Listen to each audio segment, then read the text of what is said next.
What's up guys, Everything Apple Pro here, and I've been waiting to make this video for a very long time. This is the battle of the best, the two very best, fastest, biggest smartphones on the market today, and I could see why it would be such a tough choice to choose between them. That's why in this video I'm going to be doing a complete review of these devices, comparing their strong suits and their weak points to each other, and at the end letting you guys decide which device is the one better suited towards you. Now let's take a moment to admit something. The iPhone 6 Plus wouldn't exist today had it not been for the success of the Galaxy Note series. Samsung was laughed at. I mean, they defied all logic for phones. Steve Jobs himself at a keynote said nobody would buy a phone bigger than 3.5 inches. He just thought it was ridiculous. Well, look at what Samsung has accomplished now.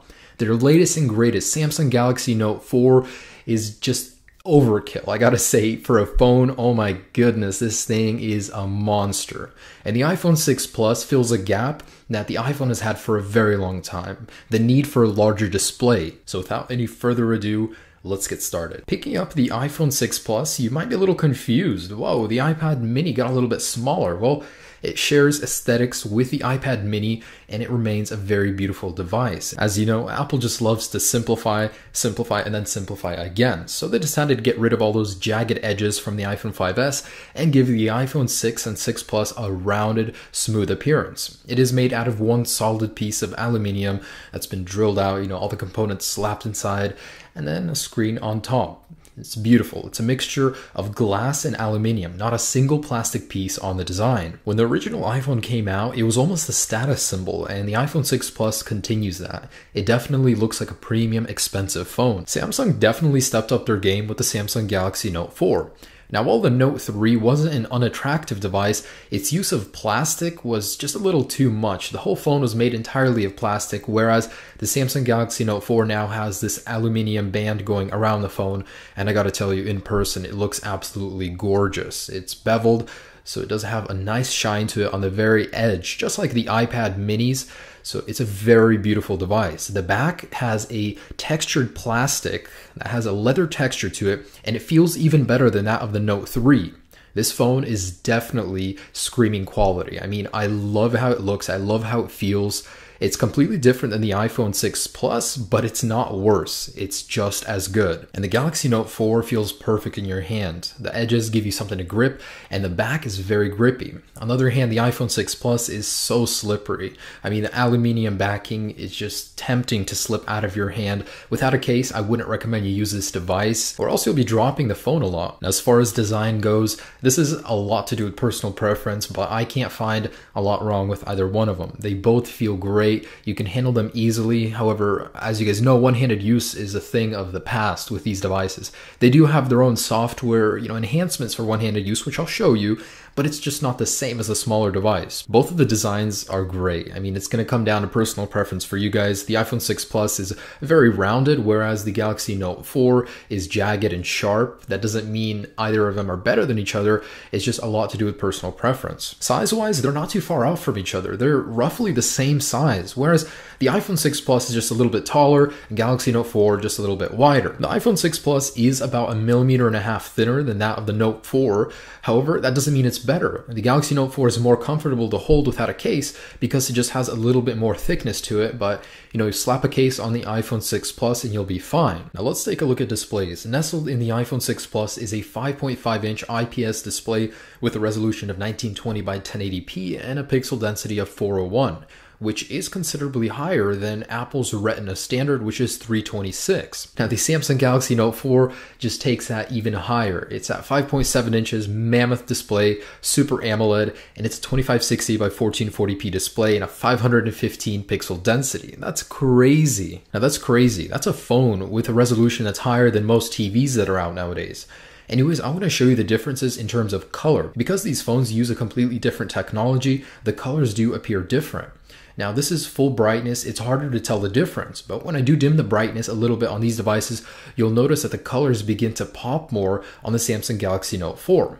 Now, in terms of pure brightness, the iPhone 6 Plus has the upper hand. Its display has the capacity for a higher brightness, but at lower brightnesses, the Samsung Galaxy Note 4 just has a juicier touch to the photos. You can see that the color pops a little bit more, it's a little bit more vibrant. The Note 4's display was named quote unquote the best display of any smartphone on the market today, and I can't argue with that. Both the higher resolution and better reproduction of colors make the display a clear winner. Not to say the 6 doesn't have a good display, it's just the Note 4 is so much better in terms of resolution and colors. So yeah, these are both gorgeous massive displays, but how's one-handed use?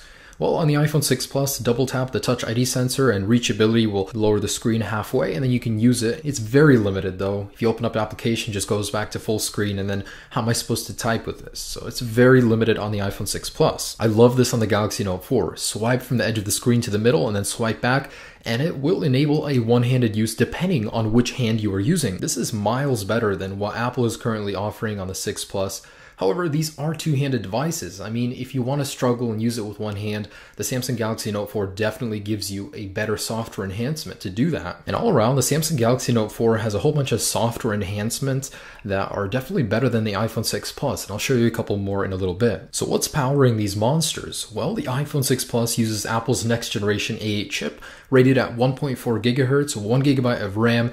It is 64-bit though, and it has a built-in GPU and M8 motion coprocessor. It's a very capable device, as I'll show you in the following Geekbench. And depending on where you're located, the Galaxy Note 4 has different internals, but mostly in America, it's going to have a 2.7 gigahertz quad core. Now worldwide, if you're international, it's going to have an 8 core, but that's a different story altogether. So 2.7 gigahertz, 3 gigabytes of RAM. I mean, holy crap, why do you even need that much? But you know, the more the merrier. It does have a separate Adreno 420 GPU, which by some is said to be a little older, and of course it does need more power to power a larger display as well, so it does make sense. Now what doesn't make sense is why Samsung would put a 64-bit chip inside and only limit it to 32-bit. That's going to be a major detriment in the future for the Galaxy Note 4. Let's go ahead and run a Geekbench to see how these actually compare in real life usage. So real quick, I just want to make sure I have nothing running in the background. I'm going to clear everything out on both devices, and let's go ahead and open up Geekbench and see where the actual results are. Now, in the past, iPhone has been very surprising in terms of optimization. I mean, the specs are impressive on paper, and how that translates to actual usage is a really different story. And begin. Now, I just want to address some people out there. I know specs aren't everything, but the Galaxy Note 4 is inherently a more powerful device. I just want you guys to analyze how you use your older phone and ask yourself, do you need all of that power? Because, you know, it's good to have, but if you never utilize it, what's the point of having all that power? So if you're a heavy gamer, you know, you use a lot of video applications on your device, then of course the extra power will come in handy. So I'm not leaning one way or the other. I'm just asking you guys to ask yourself if you're going to need all of that power. And here we go, the Galaxy Note 4 is finishing up, and here are the results. Well, as you guys can see, single core is better on the iPhone 6 Plus. There is that system optimization. Again, it has 3 billion transistors inside of the Apple A8 chip, so that's really impressive alone. But multi-core score, of course, goes to the Samsung Galaxy Note 4. It has 4 cores, 3291 versus 2915. Now, unless you're gaming or using very intense applications, the single core score is what matters using your device on a day-to-day basis. So let's talk cameras. Cameras are a very important aspect of any smartphone since it's going to be replacing any point and shoot. Anyways, on the iPhone 6 Plus, it has an 8 megapixel iSight camera, f2.2 aperture, and it has focus pixels, which is a technology taken straight from DSLRs, which ensures you get a faster and crisper autofocus. It also has True Tone Flash, which is dual LEDs of varying color temperatures, which basically ensure that you get the perfect color temperature in your pictures at night or whenever using flash. Note 4 features an impressive 16 megapixels and an f2.0 aperture, which is going to be better in low light. Now that just basically means that the picture is bigger. It doesn't mean it's better. I'll show you in a couple pictures afterward and you guys can decide for yourself. It also has 4K recording at 30 frames per second, and the iPhone 6 Plus can do 240 frames per second slow motion. It's really impressive. Front-facing camera on the Galaxy Note 4 is considerably better. It has 3 times the pixel count. It has a lower aperture, better 1080p quality, and a cool 90-degree selfie mode. Now, if you take a close look at the colors, the Galaxy Note 4 is a little bit more vibrant. Some might say a little overexposed, but they both look great. Galaxy Note 4 is just a little bit better. And here's a test of the optical image stabilizer. On the 6 Plus, it's a little bit more steady, whereas on the Note 4, it's a little bit more jumpy as I'm walking. And just general video, the focus is great on both devices. The iPhone 6 Plus is said to have focus pixels which are going to perform a little bit better, but I didn't really notice that big of a difference. You really can't go wrong with either one of these cameras. They're both great quality and they reproduce colors well.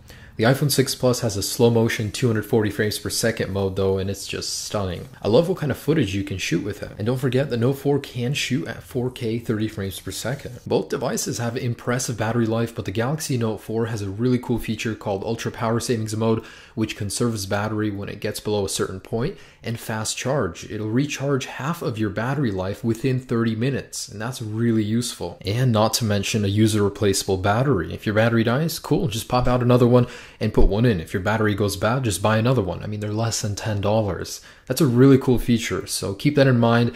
The Samsung Galaxy Note 4 is very upgradable. Now, besides battery, you can also upgrade the micro SD. So storage-wise, it only comes in 32GB flavors, whereas the iPhone 6 Plus comes in 16, 64, and 128. $100 in between every memory option. Where Apple scalps you for every size difference, you can easily upgrade it for $26 for a 64GB chip, or a little around 100 for 128GB. That's a deal.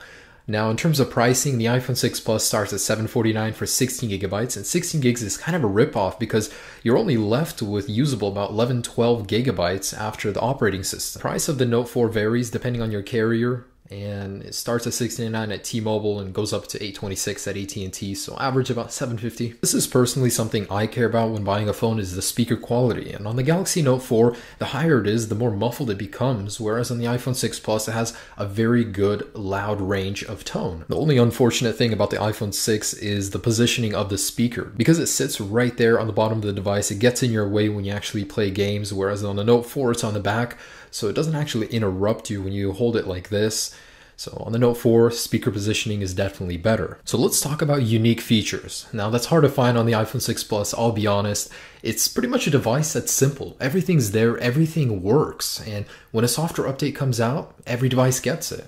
Now, there's no bloatware, whereas on the Galaxy, you have a whole bunch of pre-installed applications that I didn't ask for, and some of them I can't even remove, whereas, the few applications that do come with the 6 Plus, they're easily removable. Unique to the 6 Plus are focus pixels on the camera and that 240 frames per second video. You also get 20 LTE bands. That's more than any smartphone on the market today, and that means if you travel a lot, you're going to have LTE in places where the Note 4 wouldn't. Also, the speaker quality is a little bit better, and the cameras both protrude on both devices, so it's not like it's a con on either one of them, but also unparalleled support on the iPhone 6 Plus. I mean, Apple has stores everywhere. If you have a problem with your phone, they'll help you fix it or replace your iPhone on the spot. You don't have to send it in and wait, so that's another benefit of the 6 Plus. The iPhone 6 Plus does have a better fingerprint sensor. You just tap it and boom, you're in. Whereas on the Galaxy Note 4, you actually have to slide it in a perfect line and you can get many false positives. So it's definitely better on the iPhone 6 Plus. And I gotta give props to the Galaxy Note 4. It does a lot that the iPhone 6 Plus can't, namely multitasking, true multitasking. This is multi-window layout, so I'm just gonna drag out a couple applications, the internet and messaging, and I could be messaging on the bottom while I'm watching something through the YouTube application or browsing the net right there. It's a very useful multitasking feature. Along with that, if you want to use multitasking with one hand, you can do that too. With that one swipe trick I showed you on either hand. The one-handed use is actually so much better on the Galaxy Note 4. And let's not forget two of the biggest ones. The Samsung Galaxy Note 4 has a built-in heart rate sensor. While true, you can download applications from the App Store on the iPhone, doesn't come standard, and it has a stylus. So the S Pen, this thing is really useful for getting stuff done. It has a lot of unique features to it, which I'm not going to go through everything right now, but I just want to point out that the stylus is a really useful feature on the Galaxy Note 4. And for some people, they're going to use it more. Some people won't even use it at all. But depending on what you want, the Galaxy Note 4 stylus is really cool. It also has a higher resolution display, more raw power, and double the megapixel count of the iPhone 6 Plus. It also has an infrared sensor if you want to use it as a remote, which could be handy for TVs. And I know a lot of things do have infrared sensors, so it's not for everyone, but it could be useful to you. So guys, that just about wraps up my video. Now I want to make a couple points. So the iPhone user is generally a very simple experience. It's someone that doesn't want a lot of fuss when using their phone. Everything is there, everything works. It's a very stable operating system. Well, after iOS 8.1 came out anyways.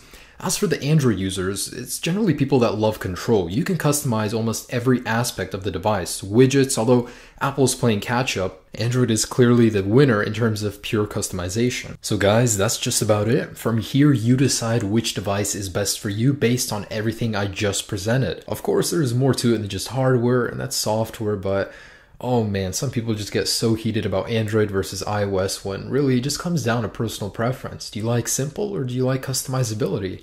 So guys, I hope I helped you guys make that decision between the Samsung Galaxy Note 4 and the Apple iPhone 6 with this video. Check out my channel for more iPhone 6 Plus videos. There's a lot, and there's many more to come. So I hope you guys have a great day, guys. Peace.